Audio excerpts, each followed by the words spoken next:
सत्यराम दादू दयाल जी महाराज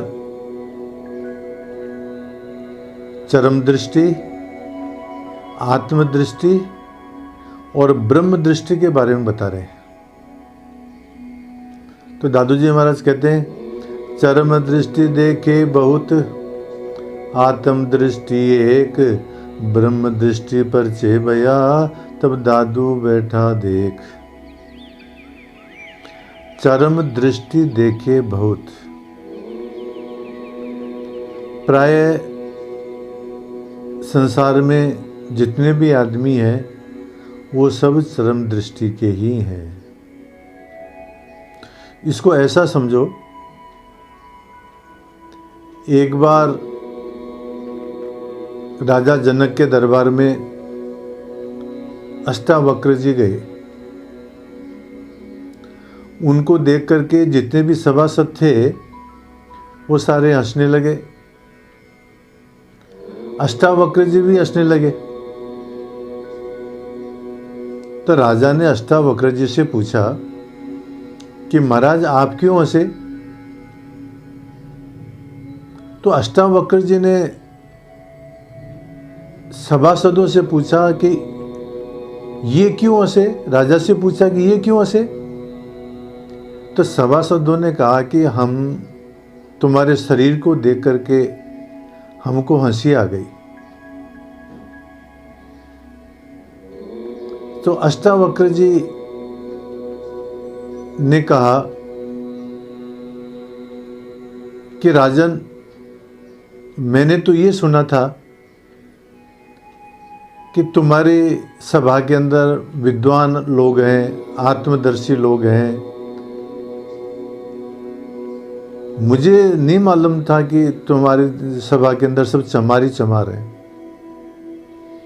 जब अष्टावक्र जी ने सभासदों को चमार बता दिया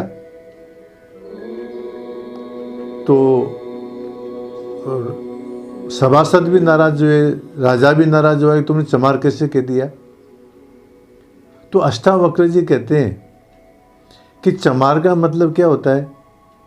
जो चाम की परीक्षा करे, जो चरम की परीक्षा करे,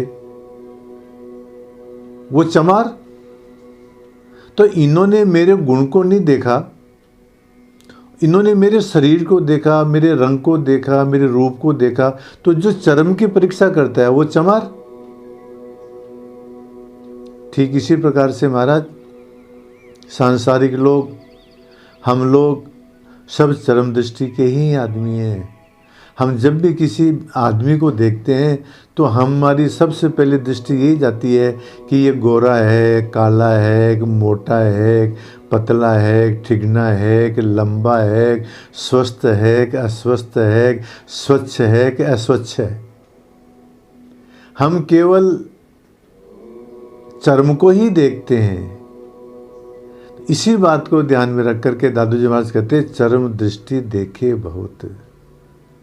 बहुत सारे लोग, प्राय सभी लोग चरम दृष्टि से ही देखते हैं। फिर आगे कहते हैं, आत्म दृष्टि एक। कोई आदमी ऐसा है जो आत्म दृष्टि से देखता है। आत्म दृष्टि से देखने का मतलब, जैसे मैं आत्मा हूं वैसे सभी आत्मा है। आत्मवत सर्वभूतेषु, अपनी तरह से ही देखना, सबको आत्मा के रूप में ही देखना, ये आत्मदृष्टि है महाराज। तो ये कोई एक आदमी देखता है आत्मा की दृष्टि से। तो चरम दृष्टि देखे बहुत, आत्म दृष्टि एक, ब्रह्म दृष्टि पर चे भया। और जब आत्म दृष्टि का अभ्यास हो जाता है तो आदमी की दृष्टि ब्रह्म दृष्टि हो जाती है। फिर वो सबको ब्रह्म के रूप में देखता है। फिर उसको आत्मा ब्रह्म के रूप में प्रतीत होने लग जाती है। जब ब्रह्म दृष्टि जब हो जाती है तो परमात्मा से परिचय हो जाता है, परमात्मा से साक्षात्कार हो जाता है। तब दादू बैठा देख। तब दादू बैठा देख का तात्पर्य केवल उस अवस्था के अंदर ब्रह्म का ही अनुभव होता है। ब्रह्म दृष्टि के अंदर। तो इस प्रकार से दादू जी महाराज ने इस साखी के अंदर चरम दृष्टि, आत्मदृष्टि और ब्रह्म दृष्टि के बारे में बताया है। इसी संदर्भ में एक दो श्लोक भी आते हैं कि देह दृष्टि देखत फिरे, विश्रया सिरजनहार, जयमल कोरा चाम का सौदा करे चमार। जयमलदास जी महाराज जो है दादू जी महाराज के शिष्य, वो कहते हैं देह दृष्टि देखत फिरे, सारी दुनिया देह की दृष्टि से देखते हैं। विश्रया सृजनहार, उस परमात्मा को तो भूल गए और देह की दृष्टि से सब व्यवहार करते हैं, सब देखते हैं। जयमल कोरा चाम का, जयमलदास जी महाराज कहते हैं केवल चाम का ही जो है सारा सौदा करे चमार। सारे आदमी चमार हैं जो खाली चरम की दृष्टि से ही सबको देखते हैं। और कहते हैं चरम दृष्टि सब जगत है, आत्म दृष्टि दास, ब्रह्म दृष्टि जीवत मुक्त, बही वासना नाश। इसमें अलग अलग कैटेगरी बता रहे हैं। चरम दृष्टि सब जगत है, सारा संसार तो चरम दृष्टि का ही है, क्योंकि वो स्थूल नेत्रों से ही देखता है, चाम को ही देखता है। आत्म दृष्टि दास, कोई परमात्मा का भगत, कोई परमात्मा का सेवक, कोई परमात्मा का दास, वही आत्म दृष्टि से देखता है, वही सबको आत्मा के रूप में देखता है। और ब्रह्म दृष्टि जीवत मुक्त, और जो जीवत मुक्त अवस्था का जो साधक है वो ब्रह्म दृष्टि से देखता है। सर्वम खलु इदम ब्रह्म है, वो सबको ब्रह्म रूप देखता है महाराज। वही वासना नाश, जो ब्रह्म दृष्टि से जो देखता है उसकी वासना का नाश हो गया है। अलग अलग दृष्टि के बारे में बताते हुए मतलब श्लोक आता है कि लुब्धा धनमयम विश्वम, कामुका कामनीमयम, नारायणमयम धीरा पश्यन्ति ज्ञान चक्षुषा। देखो अलग अलग बात बताए।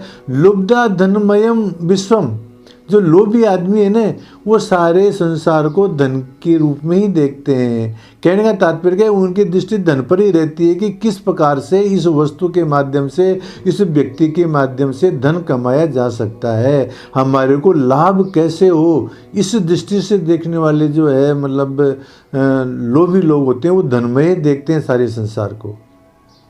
कामुका कामनीमयम, और जो कामी लोग हैं वो सौंदर्य की दृष्टि में ही रहते हैं, वो सौंदर्य को ही देखते रहते हैं कि कहाँ कहाँ सुंदरता है।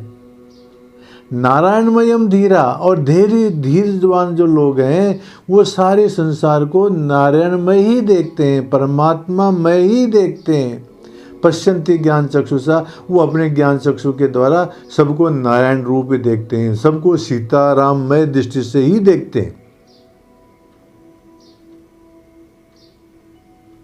अब और जो है ब्रह्म दृष्टि के बारे में बताते हुए कहते हैं क्षुदाम देहे व्यथाम त्यक्त्वा बाला क्रीडति वस्तुनि,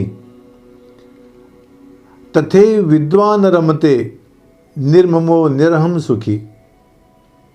जिस प्रकार से कोई छोटा बच्चा रोता है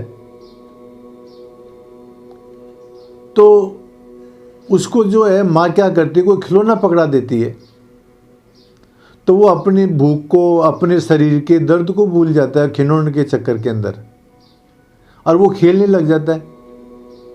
वो अपने शरीर की व्यथा को, अपनी भूख को भूल जाता है और वो खेलने में लग जाता है। इसी प्रकार से विद्वान जो लोग हैं वो अपने अहंकार को और ममता को छोड़ करके और जो है वो परमात्मा के अंदर रमण करते हैं।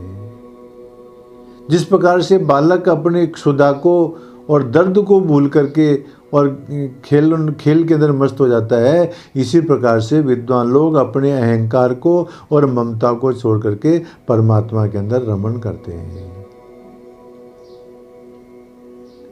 ये ब्रह्म दृष्टि के ऊपर एक दृष्टांत और याद आता है। एक को वैरागी महात्मा थे, वो कहीं प्रवास में जाना चाहते थे तो उनके पास में गणेश जी की मूर्ति थी और एक चूहे की मूर्ति थी। गणेश जी की मूर्ति 2 तोला की थी और चूहे की मूर्ति 5 तोला की थी। उन्होंने सोचा कि इनको बेच करके और अपनी यात्रा के लिए खर्च ले लेंगे, कुछ आश्रम में दे जाएंगे शिष्य को। तो सुनार के पास में गए। सुनार के पास में जाकर कहा कि मैं गणेश जी को चूहे को बेचना चाहता हूँ। तो उसने कहा कि ठीक है। उन्होंने क्या किया सुनार ने कि गणेश जी का मूल्य तो कम लगाया और चूहे का मूल्य ज़्यादा लगाया।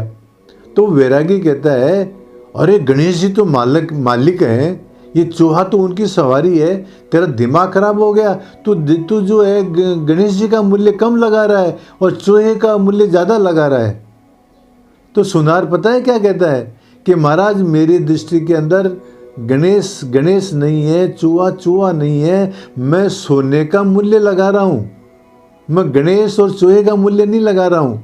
गणेश जी कम सोने के हैं इसलिए इनका मूल्य कम है, और चूहा में सोना ज़्यादा है इसलिए मैं सोने का मूल्य लगाता हूँ।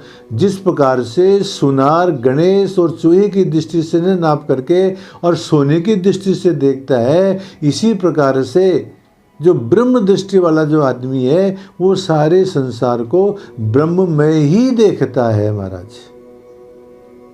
तो इस साखी के अंदर दादू जी महाराज ने चरम दृष्टि देखे बहुत, आत्म दृष्टि एक, ब्रह्म दृष्टि परिचय भया। तब दादू बैठा देख, इस साखी के अंदर चरम दृष्टि, आत्म दृष्टि और ब्रह्म दृष्टि का परिचय दादू जी महाराज ने दिया है। सत्यराम।